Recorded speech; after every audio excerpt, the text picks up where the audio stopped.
So I know you're having a good time and the hits just keep coming because we are very excited to bring you the next conversation with some of the world's leading experts.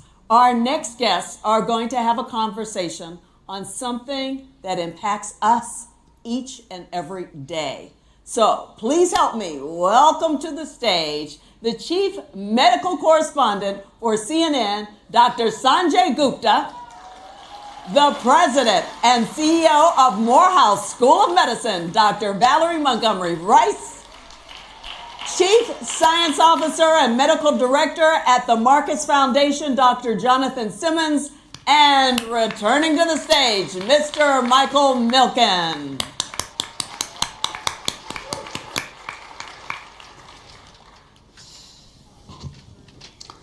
So for the last 3 days, you've been warming up for this panel. So we all think of our health and quality of life, length of life in so many ways. And when we talk about the most important asset, and that is the potential of people, there's 2 ways to increase your human capital. One is education, and the second is your health, longer, healthier lives. And what people do not realize is the importance of what has gone on. And so why every life is precious. When you make an argument, and 25, 35 years ago, we tried to convince the U.S. government to double the National Institutes of Health budget. We brought an economic argument to them. The elimination of cancer as a cause of death, 1 in 2 men get cancer, 1 in 3 women, was worth $50 trillion to the U.S. economy when the entire economy was $17 trillion. And so in economic terms, when you look at it, over the last 2 centuries, more than 50% of all economic growth can be traced to advances in public health and medical research. 4 million years of evolution, we increased average lifespan by 11 years. In the last 120 years, we've increased it by 41 years. And there are countries in Africa, in 1 generation, you're going to double life expectancy. So there is no correlation between income and cost and outcome. This is a chart that shows you life expectancy. And I know when I was diagnosed with cancer 30 some odd years ago, I wanted to figure out maybe I should move to the places you live the longest. But you can see here, Costa Rica in this hemisphere, if you're a man, you have the longest life expectancy if you're living in Costa Rica. And you could see down at the end what U.S. life expectancy is, and the GDP. So wealth is not correlated here with life expectancy. And let's look at medical, how much we spend per person on medical. You can see once again how the U.S. is spending dramatically more on medical. The next big challenge we have is, should your zip code determine your life expectancy? So here's 3 data points for you. As you travel from Manhattan and Midtown to the South Bronx, this trip reduces life expectancy by 10 years, 6 months for every minute on the train. If you're in Baltimore in the inner city, a man's life expectancy is 63. In the suburbs, it's 83, 20 years of difference. And in Chicago, if you're on the west side, between the Loop and Michigan Avenue, it's 16 years. So unfortunately, today, life expectancy has a lot, but there's something changing. And what's dramatically changing here is the cost of data analysis and sequencing of the human genome. So the first sequencing of the human genome took 10 years, $3 billion. Today, measured in hours and a few $100 due to the drop. So we can sequence who you are, we can sequence your microbiome, how your genes are expressed, and we can sequence your activities in terms of what has caused your disease or your mutations. It is projected today that AI market in healthcare is going to grow dramatically, 33% a year in the future. And we cannot forget the important role vaccines have played in the extension of our life today. And lastly, with the sequencing of the human genome now, we now fully understand what happens when you eat different foods. And I have subjected Jonathan to this for a long time, but basically that the pharmacy of the future is going to look like this. Now, where does breakthroughs come from? Many of them come from philanthropies. It's a very small percent, but this is your venture capital. 5 of the 10 largest foundations in the world are now medical philanthropies. The largest foundation in the world is Novo Nordisk. And yes, we've documented all this for you in a book, which we have, if you're interested, called Faster Cures. But let's start with, just because we know something in science, how does it get to your clinician? How does it get to your doctor? And under Jonathan's leadership at the Prostate Cancer Foundation at the time, we eventually acquired a company called Uro Today, which was the leading source of knowledge for people in the field of urology if you're a doctor or patient. But the ultimate leading source of knowledge is a person that brings it to you on a company I was honored to finance many years ago called CNN. And so your insight to the world and who is educating the world and where we're going in science and where we're going in AI and how it's going to change, which plays an enormous important role.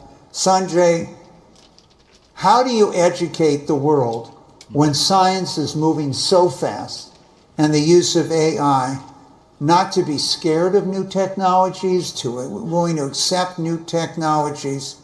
What do you think about as you're about to go on that show? And what do you think they're thinking about when you're speaking? Thank you for that question, and thank you for this panel. That's fantastic. I always learn so much from you, Mike, so thank you. And just honored to share this stage with Dr. Rice and Dr. Simmons as well, so thank you.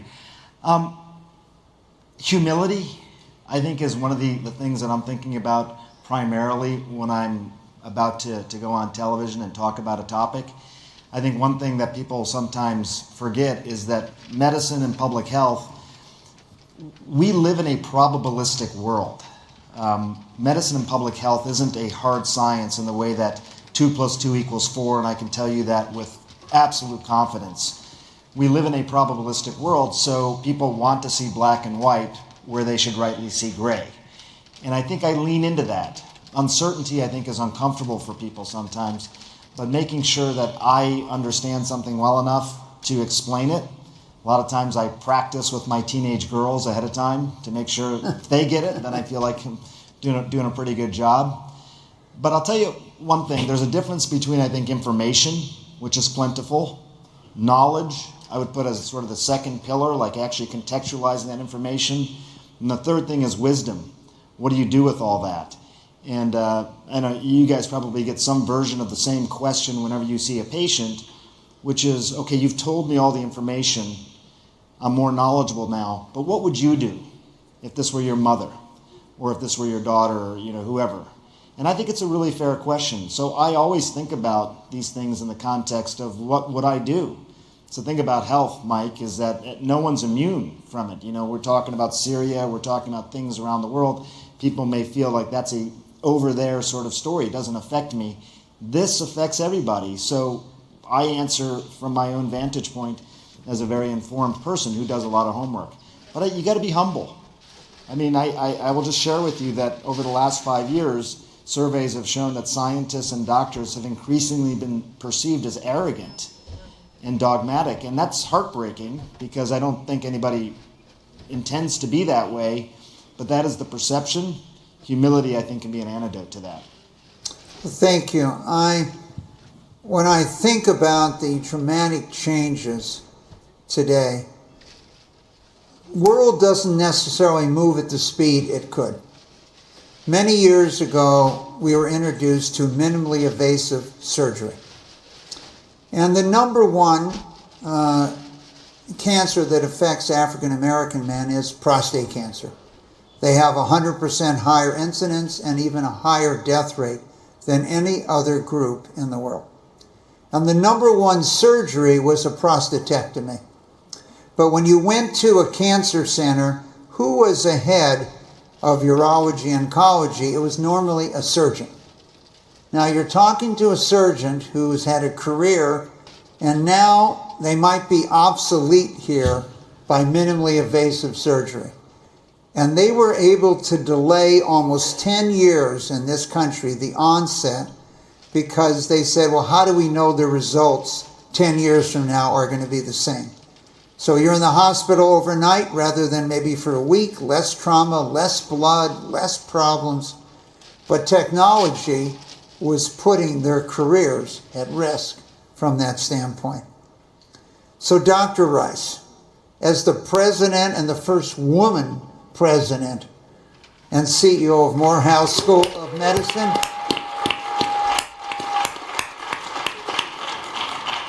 in many ways, you've been at the forefront of health equity, community health, advancements in healthcare. What innovative approaches at Morehouse are you taking to bridge the gap between health access, innovation, and to make sure the students today are current on what today's technology? If you grew up in China 40 years ago, you never studied diabetes. Maybe a fraction of 1% of the population in China had diabetes. But 20,000 fast food restaurants later, the most people with diabetes in the world are now in China. Increased sugar, increased carbs, animal protein in a world that lived on plant protein. And so they were not prepared, the people that went to medical school. How are you preparing tomorrow's medical leaders? So again, thank you, Mike, for sharing your wisdom. And I always appreciate being on panel with other thought leaders. And I will tell you, Mike, if you went to medical school, when we all went to medical school, the genome was just a double helix, right? The chromosome. We were not really understanding the impact of the genome. And 1990, 13 years to get it, and like you said, billions of dollars, right? And now you can do it for $200. So we've come a long way. But it starts with some basic principles. And Sanjay talked about one of them. How do we continue to educate and train the healthcare professionals that the world needs? It starts with humility. Understanding what we don't know, but what they need to know in order to be able to address the medical complexities. So we start with, first of all, embracing change. Artificial intelligence driven data analytics is something that we have to embrace. We have to help our students to learn how to utilize ChatGPT in the classroom. We have to use simulation and virtual reality, because when you think about all of the medical ethical dilemmas or scenarios that students will be faced with once they become that provider, we can simulate that with people who don't look like them, who are not having the same life experiences, and challenge them to think about this in really a virtual reality world. And then the third part of it is really, really critical. We have to have them to learn in an interdisciplinary way. Data scientists, engineers, medical information specialists, nurses, other people who are very much involved in creating new knowledge and translating it into science is really, really critical, and they have to learn in that environment. If we do just those three things, then we create more than just a provider who has cultural humility, but cultural competence, and also understand when they don't know enough to ask for additional resources and how to utilize those resources to make the best choices for the patient. So give us a feeling, the students that graduate, those that might have graduated 5 years ago, what are their careers today? Are they going into family practice? Are they going into clinical research and care? Where are your students headquartered? So Morehouse School of Medicine, we will celebrate our 50th anniversary next year. We are 50 years old. So we are one of the younger medical schools, but we were founded in the state of Georgia to diversify the healthcare workforce, work toward the elimination of health disparities, and increase access. We are very proud to say that we continue to see over 65% of our students choose to go back and practice in underserved communities, and also they are practicing in primary care and critical core specialties. Now, part of that is the way that we expose them and educate and train them, because we understand, we really do believe that the primary care provider is the quarterback. Now, that doesn't necessarily mean that they get to call all the plays, though, because we try to educate and train these young people to understand, depending on what the issue is or the challenges for the patient. Let's take COVID-19. When we were in the throes of this and there were people on ventilators, you needed that respiratory therapist sometimes to be the quarterback. And as a provider, we have to make sure that they understand when to step back and when to step forward, but to ensure that the care continues to be coordinated for the patient. And so we're very proud of the fact and the way we educate and train our providers, that they are continuing to want to go back and practice in underserved communities. Now, one of the things that causes that to be successful, though, is that we recruit students from those communities. So we go into the small counties. We have 159 counties in the state of Georgia. We go into those small counties that are underserved, and we identify students in high school and in college and say, you too can be a doctor, you can be a nurse, you can be a research scientist, and we're going to give you a pathway in order to accomplish this. So there are many programs that have occurred in the country today, particularly in education, that if you'll go to school and agree to work in these underserved communities, all your student loans will be written off over a period of time. Does this exist for the students at Morehead? It does not exist fully in the So state should we of be Georgia. asking and telling you for this We should be today? telling you it should exist, right? Because I'll give you this example.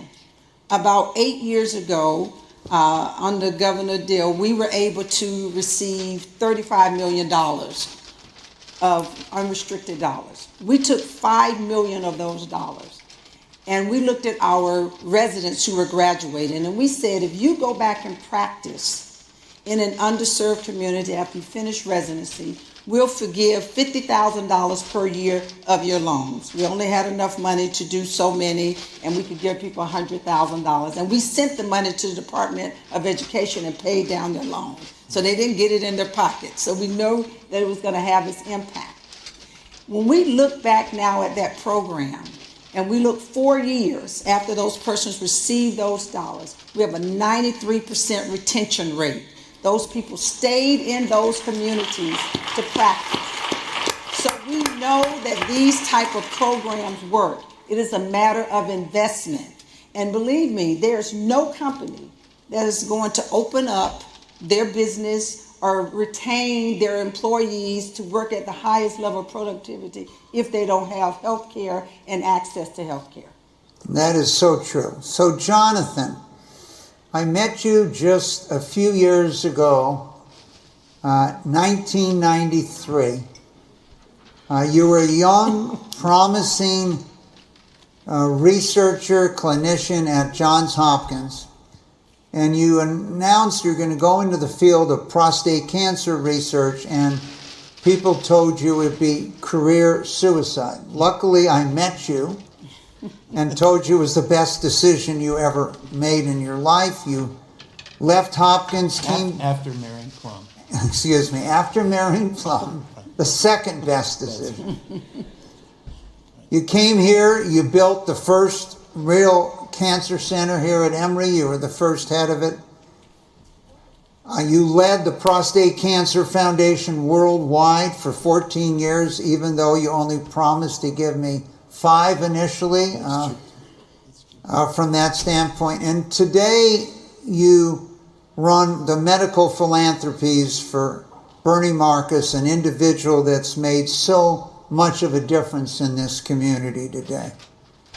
Take us through for a moment how you viewed the world as a young clinician, scientist, promising at Hopkins, to building a cancer center here in Atlanta from the scratch, to running a worldwide disease-specific cancer organization, to now being in charge of what you support financially from the Bernie Marcus Foundation and where you allocate the funds.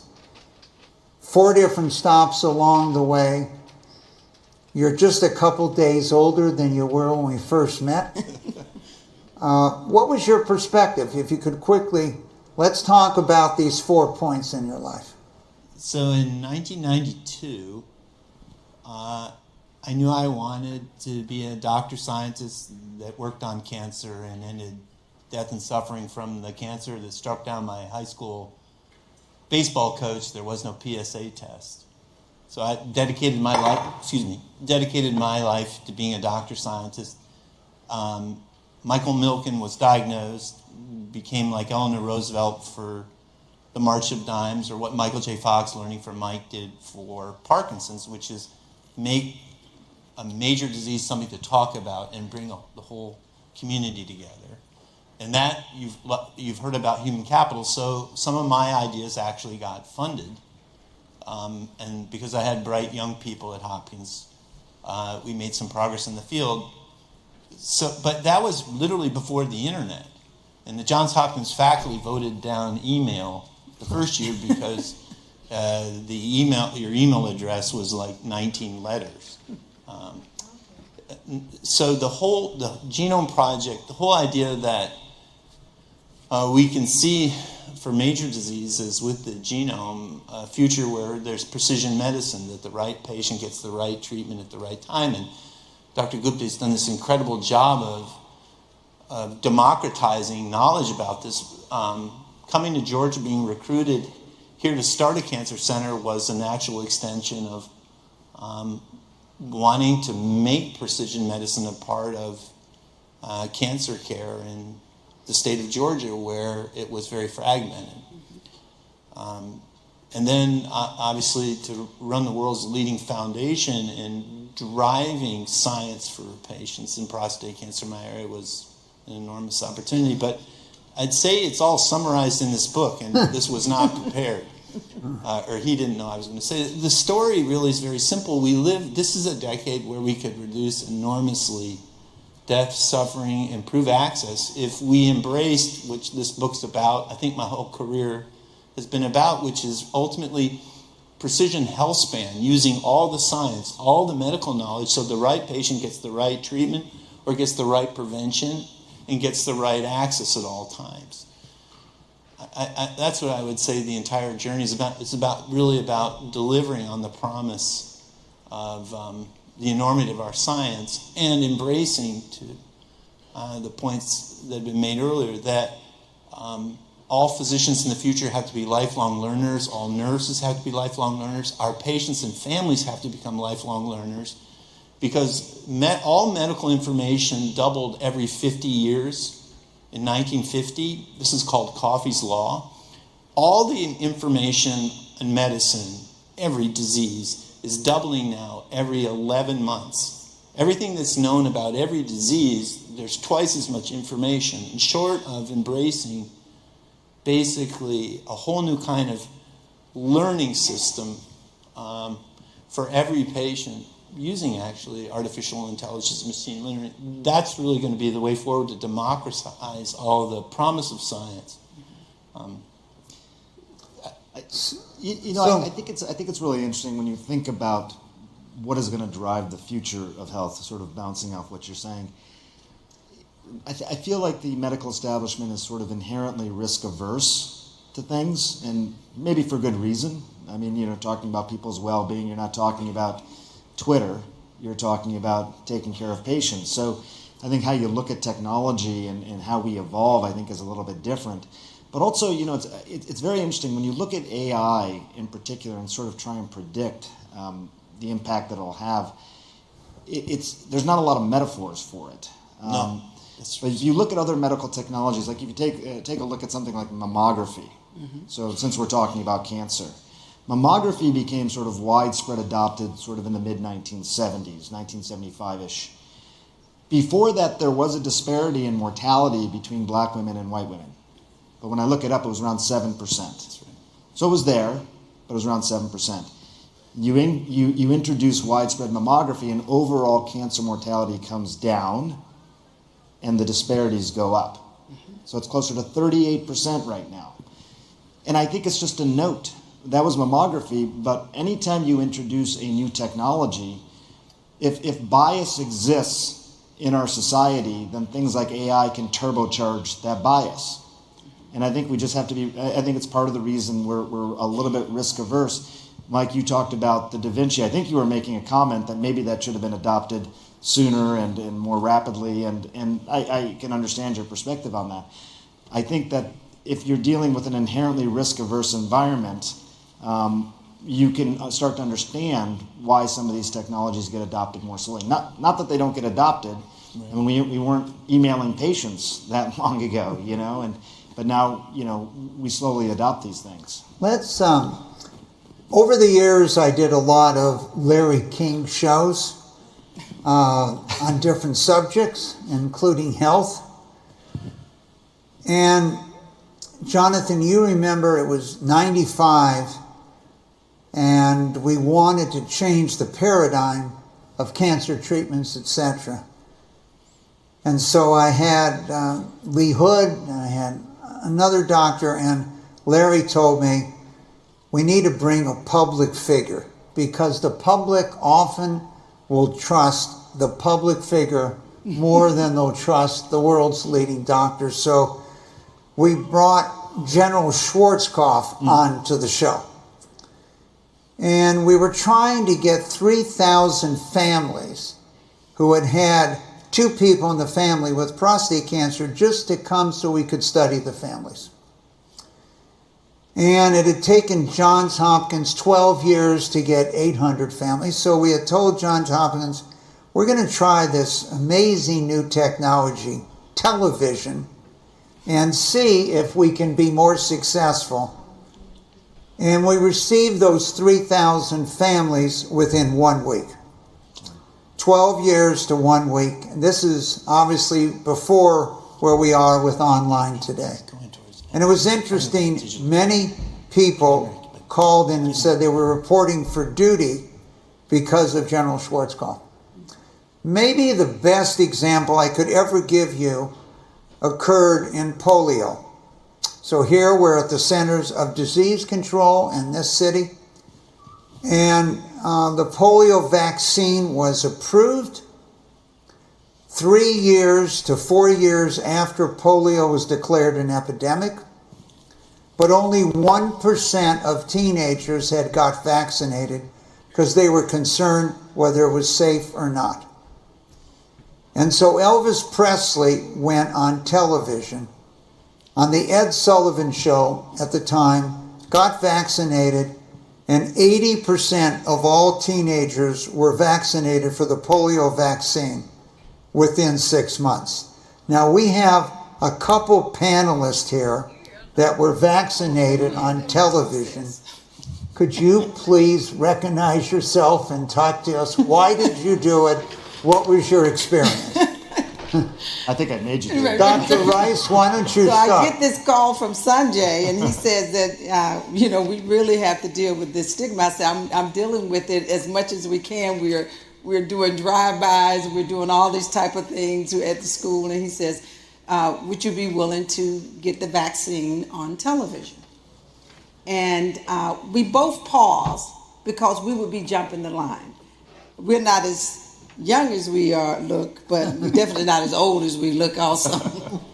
And so we were concerned about that. But we then recognized that we represented a larger group, and perhaps it would deal with some of the concerns that people were having about the hesitancy. And we definitely did get a lot of positive feedback. Yeah. And we were happy to get our vaccines. Our family members couldn't get the vaccine. Remember, they were not old enough, and so they didn't like that, but they had to wait their turn. But we think it did make a difference in saying, okay, we believe in this science. And I think, Mike, we also have to really, really acknowledge Operation Warp Speed and what we were able to do during this time of a crisis to remove a lot of the red tape to getting the scientific breakthroughs to be able to have a vaccine, and how taking that vaccine allows us to sit in this room today. And so we should not underestimate the power of will. And we can remove barriers when we all work more collectively together. Yeah.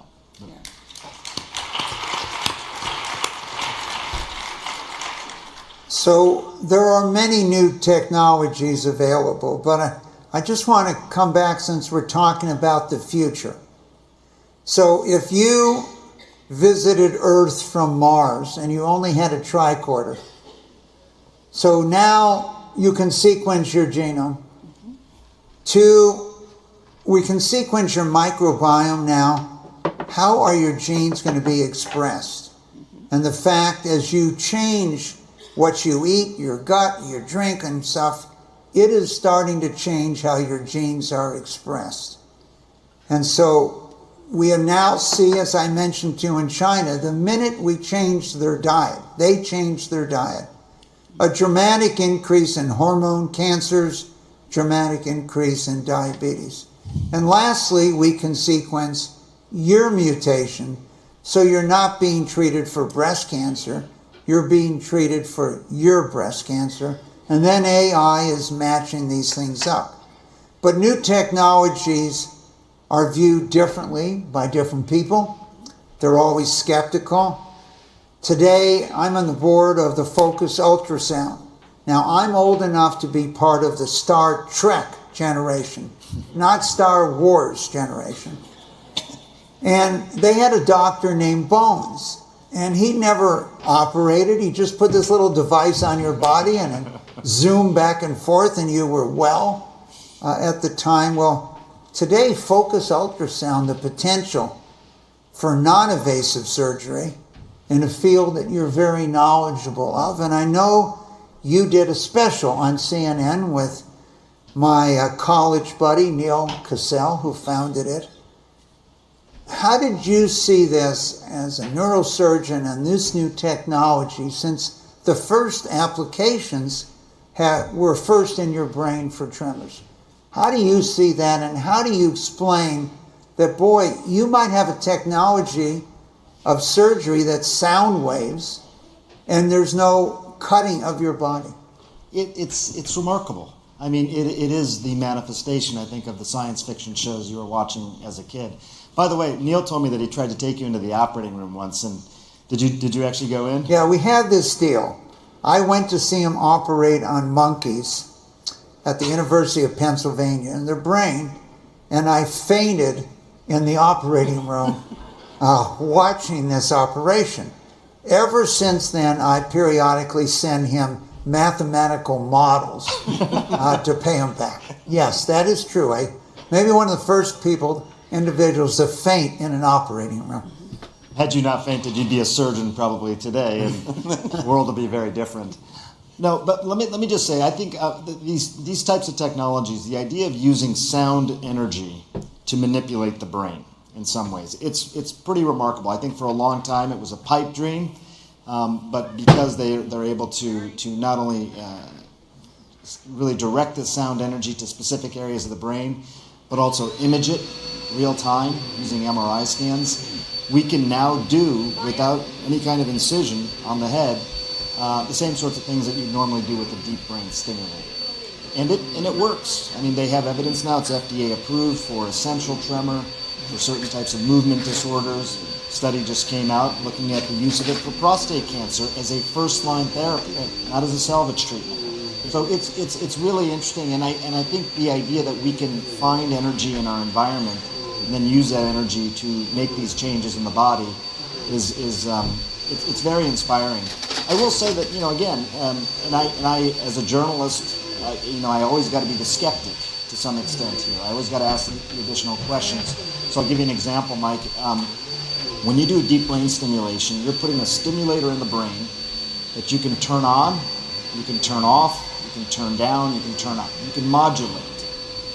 When you use sound energy to make a lesion in the brain, that's it. You don't have a chance to sort of reverse that at all. So you have to get it absolutely right. And I think that's why there was this slow roll into these technologies. We've known how to use sound energy to change the brain for a long time, but we wanted to make sure we could do it in a way that was very predictable and obviously wasn't going to cause harm. So Dr. Gupta, you have another challenge. CNN is seen all over the world. People have different perspectives all over the world. And so as you travel, you get feedback. How does the public view the healthcare system?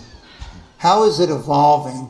And what are the reactions from different places of the world, because they're not just watching you in the United States today?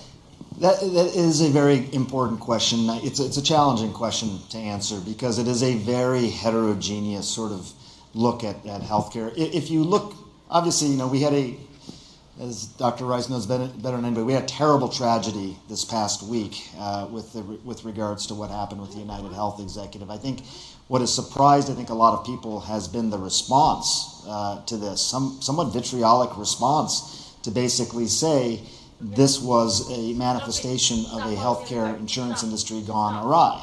I think that's deplorable, but that is something that you're hearing out there. What is interesting is I think there's a real bifurcation. If you overall poll people, just to take the United States in particular, only about 44% of people say their healthcare system is very good or excellent. So more than half say it's not. But when it comes to their own physicians, their own healthcare providers, their nurses, their PAs, it goes into the 70, even 75% range in terms of very good or excellent care. So people like their healthcare teams, even if they criticize the system at the same time. And I think it's part of the reason we don't get a lot of traction, when big elections come around. People don't often vote on healthcare as a primary driver because they're split. They think reforms are necessary, but at the same time, they think they get really good care from the people that provide it for them.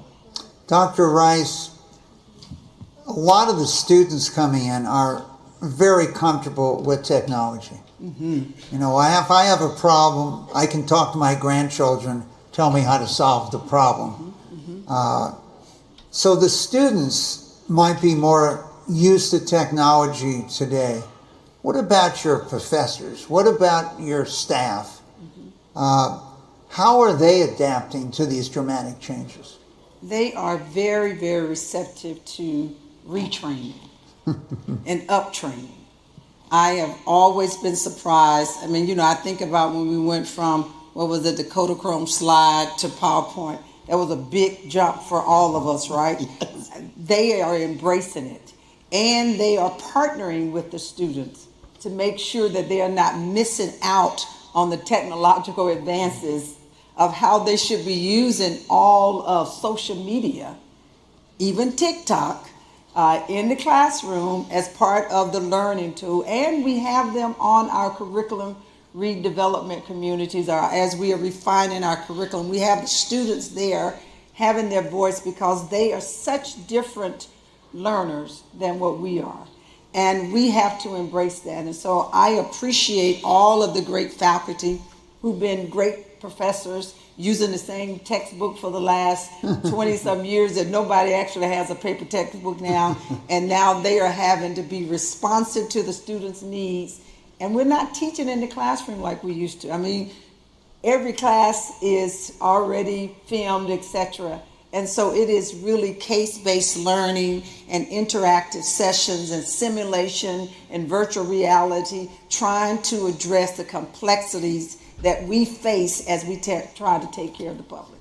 Well, those students at Morehouse are lucky they have such a young president and CEO from that standpoint.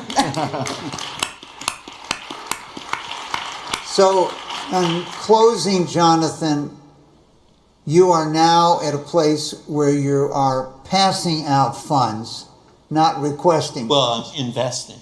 Excuse me, investing. So we might have a lot of people with us online or in the audience today want to know, how do they approach the Bernie Marcus Foundation? How do they approach you if they're interested in medical-related philanthropy? How are they going to get you to invest in them? What are you focused on? Well, to quote a great philanthropist, you are your website. Bernie directed last year that we evolve a website because Bernie's very activist form of philanthropy was go out and seek problems the world needed to solve. So basically, we would find you, like the Stroke Center, which is the world's leading stroke center at Grady, right? Oh. Mm-hmm. Or creating the first autism center, the Marcus Autism, in the world, like as MD Anderson created MD Anderson Cancer Center.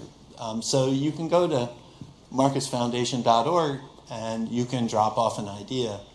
Also, so if we do that, Jonathan, let me get. Yeah.